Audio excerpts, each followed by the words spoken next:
In one Facebook post, we discovered a congressional representative showcasing his midterm accomplishment report covering the period from June 30, 2022 to December 31, 2023. He openly lists projects, hold your breath, funded by his office. I repeat, funded by his office, including flood control and river protection initiatives. From Aguilas Baco, let us travel to Aguilas Nauhan, also in Oriental Mindoro. Mr. President, Nauhan is among the beneficiaries of 3.6 billion pesos worth of projects, while Baco proudly lists 807 million, all of which is attributed to and owned up by the office of the congressman. Hindi lamang po ito ang maswerteng napondohan. Isa pa sa pinagmamalaki ng mga pag-angking congressman ay ang flood control structure sa Butas River upstream, Barangay San Jose, Nauhan, Oriental, Mindoro. We took time to visit the project, Mr. President, which he referred to as a national project through congressional allocation. The project was awarded to Raymond Builders for 231 million pesos. At hinugot pa rin ito sa unprogrammed funds. Dalawang projects na po ito ng Aguila na natuklasan naming mula sa unprogrammed funds. Isa sa Barangay Burbuli at isa sa Barangay San Jose. Sa tagal ko na rin pong nagbubusisi ng pambasang budget, ang pagkakaalam ko po, masalimuot ang proseso ng paggamit ng unprogrammed appropriations under the Special Purpose Fund para mag-augment sa ilang items under the regular budget. Hindi po madaling ma-access ito. Dapat A, may excess revenue collections, or B, new revenue collections, or C, those arising from new tax or non-tax sources, or D, approved loans para sa foreign assisted projects. Mahaba din ang requirements dito, Mr. President. So, ano kaya ang taglay na agimat ni Congressman? What gives, Mr. President? Kung saan may multimillion projects, dumadapo ang Aguila. Pero lubog pa rin sa baha ang nadadapuan ng Aguila. Isa lamang po ito sa napakaraming banners at social media posts ng congressional insertions ng mga politiko na naglipana sa iba't ibang bahagi ng bansa.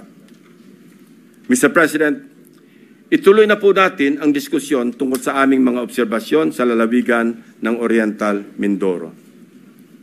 Without taking anything away from the good but suffering people of this province on the legitimacy of their needs due to its high flood susceptibility, I want to speak of the billions of appropriations for flood control projects poured into this province in Luzon's eastern flank. Mr. President, when someone gets the largest share of the pie, we naturally ask why, especially if such a price comes from the taxpayer's tab. In Oriental Mindoro, for example, we wonder why among its 14 municipalities, one town tops the bill. Sa pagsalo ng buhos ng pondo, nauna ang Nauhan. Nauhan, Oriental Mindoro received a sweeping 55% of the province's 2025 flood control budget. Katumbas ito ng 10 bilyong piso para sa flood control projects ng bayan ng Nauhan pa lamang. Fair enough, given the coastal topography of the municipality, which includes its lowland plains and extensive river systems such as Mag-asawang Tubig, Nauhan, and its people badly need flood control interventions. However, the magnitude of its budget allocation in the last 3 years alone, amounting to approximately 19 billion pesos and nearly doubling each year, raises concerns regarding Nauhan's curious case. Even before the provincial governor of Oriental Mindoro blew the whistle, so to speak, on what he alleged as anomalous flood control projects, we had already dug deep in our study, literally sifting through years after years of appropriations for these projects. True to form and with due diligence, I immediately dispatched my staff to Oriental Mindoro to verify the data we gathered about Nauhan and to validate the governor's claims. Mindful of political bumps we may encounter, my directives are clear. We must see no political color and remain impartial in our findings. My staff traversed Oriental Mindoro across 10 barangays to randomly check flood control projects based on the list of awarded contracts from 2023 to 2025 that we obtained from the DPWH website. The field validation came in the aftermath of the widespread flooding in the province of Oriental Mindoro during the Habagat. Una sa aming listahan ang Barangay Mulawin. Sa 70 barangay ng Nauhan, Oriental Mindoro, ang Barangay Mulawin ay nakakuha naman ng 1.9 billion pesos. Sino kaya ang makapangyarihang funder sa Barangay Mulawin? We scoured the budget books from the National Expenditure Program, the House GAB, Senate version, and GAA, as well as the DPWH awarded contracts in Barangay Mulawin. Of the 1.9 billion pesos fund for 8 flood control projects, only 810 million pesos for 3 projects was included in the President's budget or NEP. The remaining 1.1 billion was inserted, I repeat, was inserted in the House version, Mr. President. Rightly so. Most of these congressional insertions were tagged for issuance of SARO or withheld by Malacanang, save for the curious case of 2 projects worth about 300 million pesos already awarded and ongoing construction with target completion in December 2025. Mr. President, sa buhos ng budget sa barangay na ito, inaasahan natin na may proteksyon na ang mga residente ng Mulawin mula sa baha dulot ng bagyo. Sa kasamaang palad, habagat pa lang at hindi pa man naitalang bagyo ang tumama sa probinsya. Gumuhuna ang ilang parte ng mga diking pinaggastusan ng daang milyong piso. Inagos na rin ng tubig, baha, ang bilyong pisong danyos ng nasirang flood control.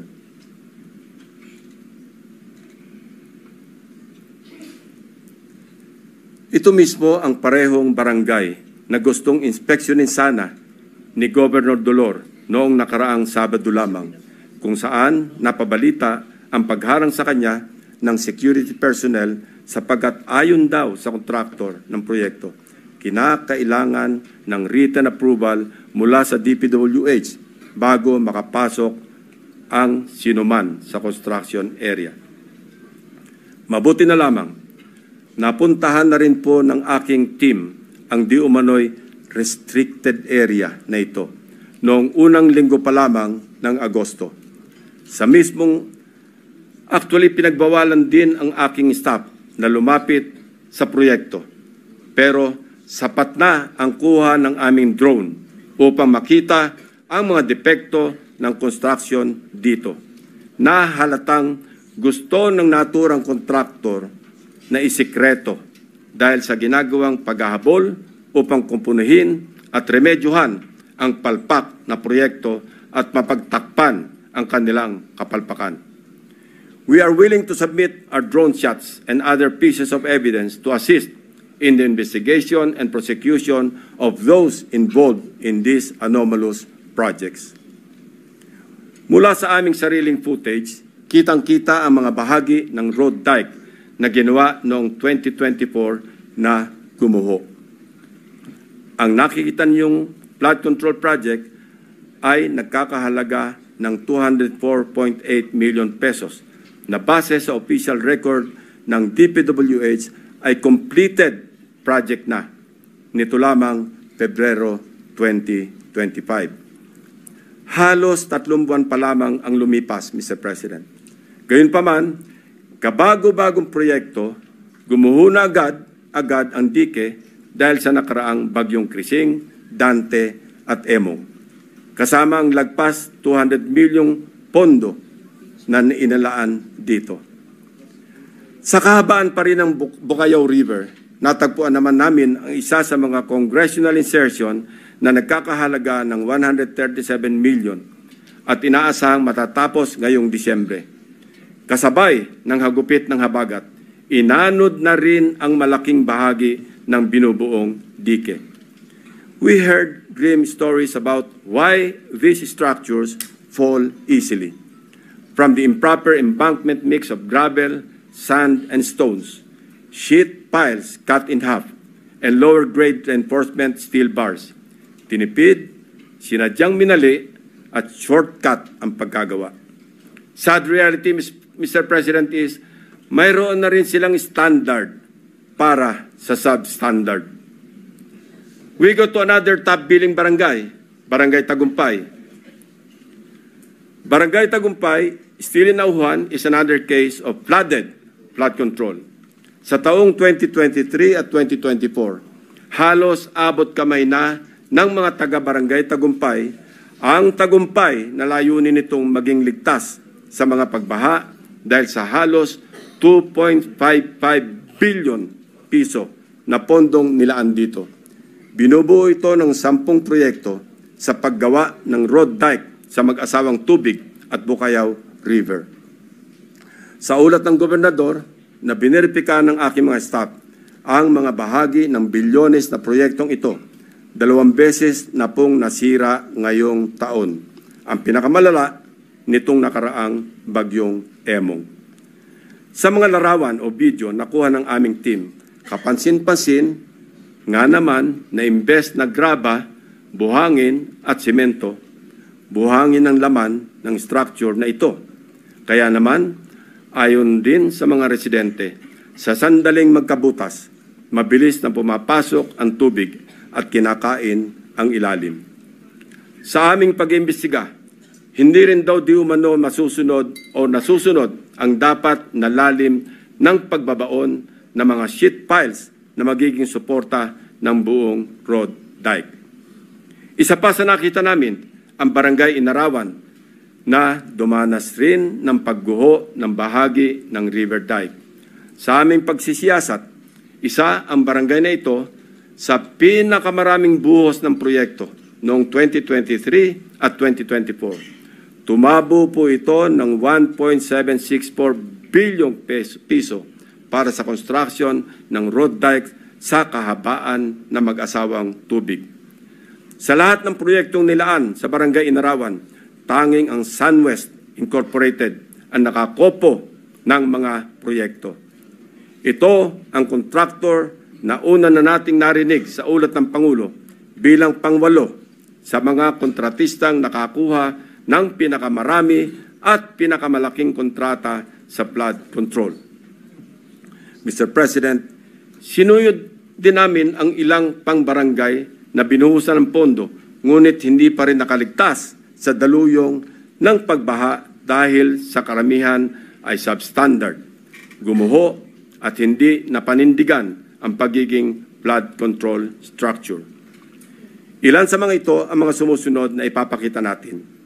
Sa Barangay Pinagsabangan 2, higit 228 milyong piso ang pondong nilaan, pero ang reklamo ng mga residente, putol-putol ang pagkagawa ng river control. Malaking bahagi rin ito ang gumuho ng nagdaang habagat. Sa Barangay Melgar, nirereklamo ng mga residente ang mababaw na pagkakabaon ng mga bakal sa ginagawang dike. Sa taong ito, 3 coastal road shore protection ang itinatayo na ang suma total ay papalo sa halos 693 milyong piso. Sa Barangay Arangin, mayroon ding ongoing projects na nagkakahalaga ng 109 million. Ngunit hindi pa man tapos, ay nasira na ulit dahil sa habagat. Mr. President, for 3 years, 19 billion na pondo ang ibinuhos para sa flood control sa Nauhan. Umaapaw ang pondo pero lubog pa rin sa baha ang mga Nauhenyo. Ano nangyari, Mr. President? Kaninong mga bulsa inanod ang buwis ng taong bayan? Kung sa Oriental Mindoro gumuguho ang mga proyekto, mamaya po, Mr. President, ipapakita namin ang mga lugar naman na walang makikitang gumuguho. Hindi dahil sa matitibay ang paggagawa, kundi dahil hindi talaga maaaring gumuho ang guni-guni o ghost projects. Mr. President, sa Kalapit Barangay, sa Barangay Apitong, isa sa mga proyektong matyagang hinanap ng aking team ay ang construction of road dike along mag-asawang Tubig River, Sitio Dique, Barangay Apitong, Section, Nauhan, Oriental, Mindoro, na na-award sa Elite General Contractor and Development Corporation. Ang halaga ng kontrata, 192.99 million pesos. Ayon sa dokumentong ito, mula sa DPWH website, completed na po ito. Ngunit, nang puntahan ng aking team, wala po silang nakitang proyekto sa Sitio Dique.